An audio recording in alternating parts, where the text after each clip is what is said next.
કેમ છો? Good morning મારા વાલા મિત્રો. આજે તારીખ થઈ ગઈ છે 19/2/2026 અને વાર થયો કયો મિત્રો? આજે ગુરુવારનો દિવસ. જય જય શ્રી સીતારામ, જય શ્રી હનુમાન દાદા. આપણે ગુરુવારના દિવસે આજે એક સ્પેશિયલ જે ટોપિક છે એના ઉપર ચર્ચા કરવાની છે કે શું ચાલુ હવે ધીમે ધીમે ધીમે બજારમાં બજાર શું ધીમે ધીમે સેટલ થઈ રહ્યું છે. નિફ્ટી માઇનોર પ્લસ માઇનસ રહી અને પાછી પ્લસ જ બંધ આપે છે અને શું બજારમાં ધીમે ધીમે ધીમે કંઈક પોઝિટિવિટી આવતી જાય છે કે પછી અહીંથી ફેંકવાનું છે. આ લોકોને ખબર હોય બધી કે ભાઈ ઉપરથી પાછા ફેંકશે નીચે કે પછી ઉપર લઈ જવાની ગણતરી છે. એના ઉપર આજે ચર્ચાઓ કરવાની છે મિત્રો. અને બ્રેન્ટ ક્રૂડ તમે જુઓ $70 પાર કરી ગયું છે. તો બ્રેન્ટ ક્રૂડની તેજી પણ શું અસરકારક રહેશે, કયા શેરો ઉપર એની અસર જોવા મળશે એના ઉપર પણ ચર્ચા કરીશું મિત્રો. કયા કયા સ્ટોક્સ આજે એક્શનમાં રહી શકે છે એના ઉપર ચર્ચા કરીશું. અને ગઈકાલે બજાર કેવું રહ્યું એના ઉપર ફટાફટ ફોકસ કરી અને ફટાફટ આપણે મેન મુદ્દાની વાત ઉપર આવી જઈએ. તો ગઈકાલે મિત્રો 93 અંકના વધારા સાથે 25,819 અંક બંધ જોવા મળી નિફ્ટી. સેન્સેક્સ પણ 283 અંકના વધારા સાથે 83,734 અંક બંધ જોવા મળ્યું. એફઆઈઆઈની વાત કરીએ તો 1154 કરોડની કેશ માર્કેટમાં ખરીદારી કરી. બોલો, ખરીદારી આવી પાછી, વેચવાલી આવી પાછી, વચ્ચે પાછી આવો પાછી ખરીદારીએ કરી. હવે તમને બરાબરના ભોળવશે. શું કરવા માંગે છે કશી જ ખબર પડતી નથી. ક્યારે માઇનસ કરે છે, ક્યારે ખરીદારી નથી કરતા, ક્યારે ખરીદારી કરે છે. ગઈકાલે પરમ દિવસે નિફ્ટી 211 પ્લસ હતી ત્યારે એમણે 972 કરોડની વેચવાલી કરી હતી. અને જ્યારે ગઈકાલે 93 અંકનો વધારો છે નિફ્ટીમાં તો સામે 1154 કરોડની કેશ માર્કેટમાં ખરીદારી કરી છે.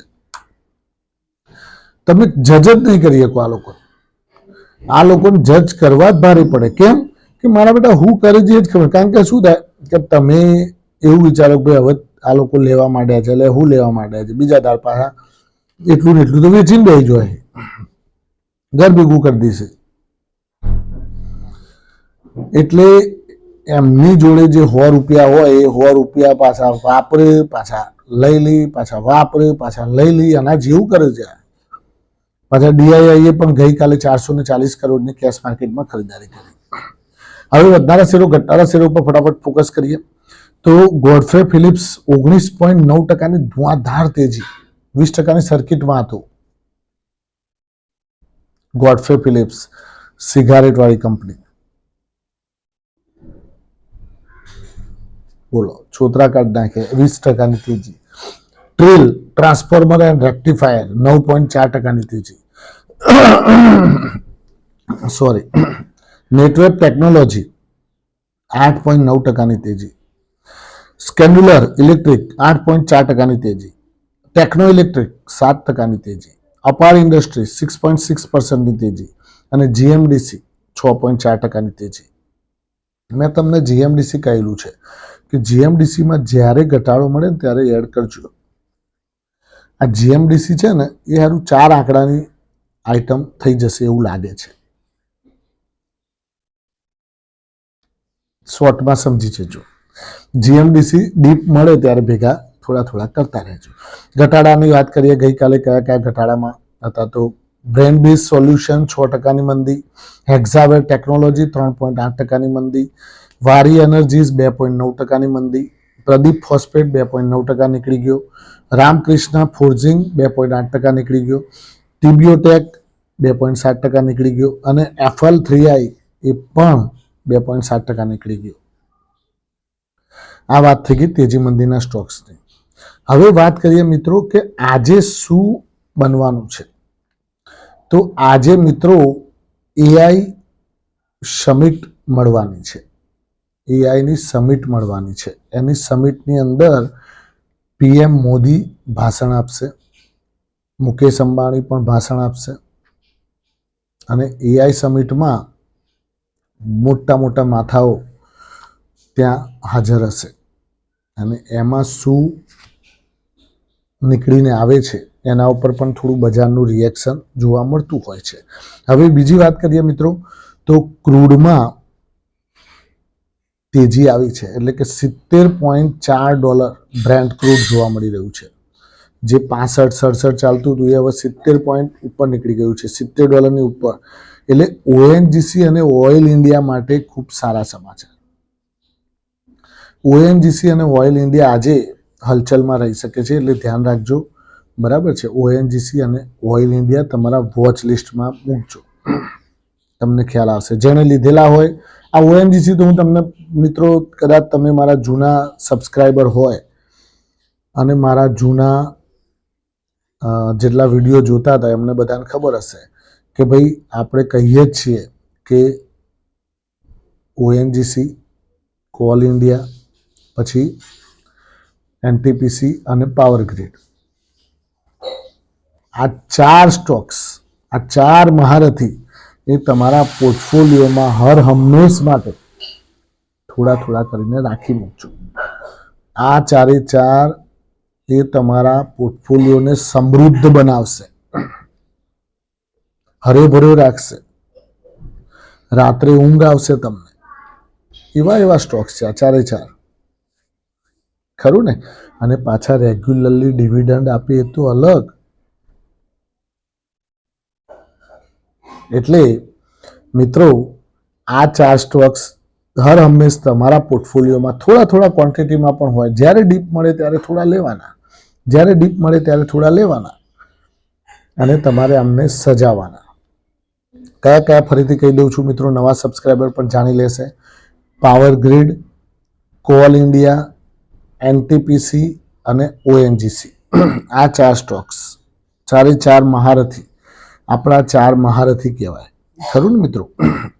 અચ્છા, બીજું આજે એક મિત્રો એમસીએક્સ પણ આજે હલચલમાં રહી શકે છે, કારણ કે ચાંદીનો જે વાયદો છે, એમસીએક્સમાં જે ટ્રેડિંગ થતું હોય છે ચાંદીમાં, એ ચાંદીના વાયદામાં 7% વધારાનું માર્જિન હતું, એ આજથી હટાવી દેવામાં આવ્યું છે.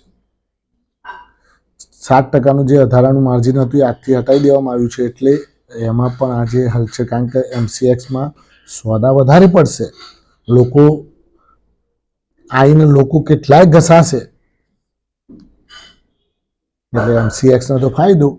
કોઈક ₹5 વસ્તુ લે અને ₹5 વેચે, એટલે એને તો દલાલી તો મળવાની કે. એમસીએક્સમાં સોદા થાય એટલે એને ટ્રાન્ઝેક્શન્સ ઉપર સોદા થાય, જેટલું ટર્નઓવર વધારે એટલું એમને પ્રોફિટ પણ વધારે. ખરું ને મિત્રો? અને એમસીએક્સમાં પણ હમણાં તો એટલા બધા સોદા થવા માંડ્યા છે કે બીએસસીમાં પણ સોદાને આ ટક્કર આપે એવા સોદા કરવા માંડ્યા છે.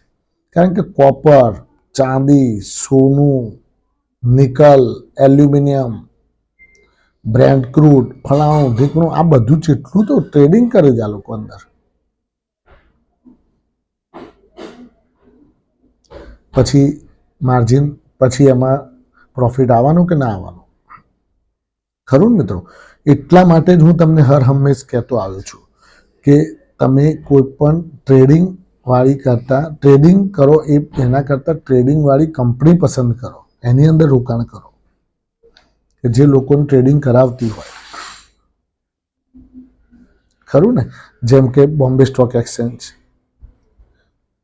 આ કેટેગરીના કયા સ્ટોક્સ છે તમને જણાવો. Bombay stock exchange, MCX, Angel one, Anand Rathi shares and Stokes brokers limited, પછી કેફિન ટેકનોલોજી, પછી આપણે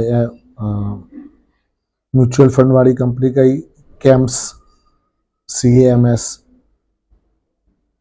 પછી CDSL, NSDL, આ બધા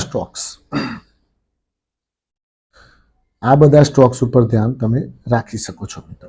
અને ગઈકાલે પણ મેં તમને 2 સ્ટોક્સ કહ્યા હતા, IOB, ઇન્ડિયન ઓવરસીઝ બેંક અને યુકો બેંક. આ બંને સ્ટોક્સ લાંબા ગાળા માટે તમારા પોર્ટફોલિયોમાં રાખજો. ભવિષ્યમાં આ ટર્ન એરાઉન્ડ સ્ટોરી પણ કહી શકાય. થોડી થોડી ક્વોન્ટિટી રાખવાની, 50-100 ક્વોન્ટિટી લઈને નોખી રાખવાની, જોને નહીં. ખરું મિત્રો, વધારે ક્વોન્ટિટી લઈને મૂકી રખાય નહીં, કારણ કે વધારે રાખવું હોય ને તો ફ્રન્ટ લાઈન જ લેવાય. સારું એવું ક્વોન્ટિટી લેવી હોય તો ફ્રન્ટ લાઈન સ્ટોક્સ, સેન્સેક્સ 30ના સ્ટોક્સ લઈને મૂકી રાખવાના, સારું જોવા મળશે. થેન્ક યુ, ખૂબ ખૂબ આભાર મિત્રો.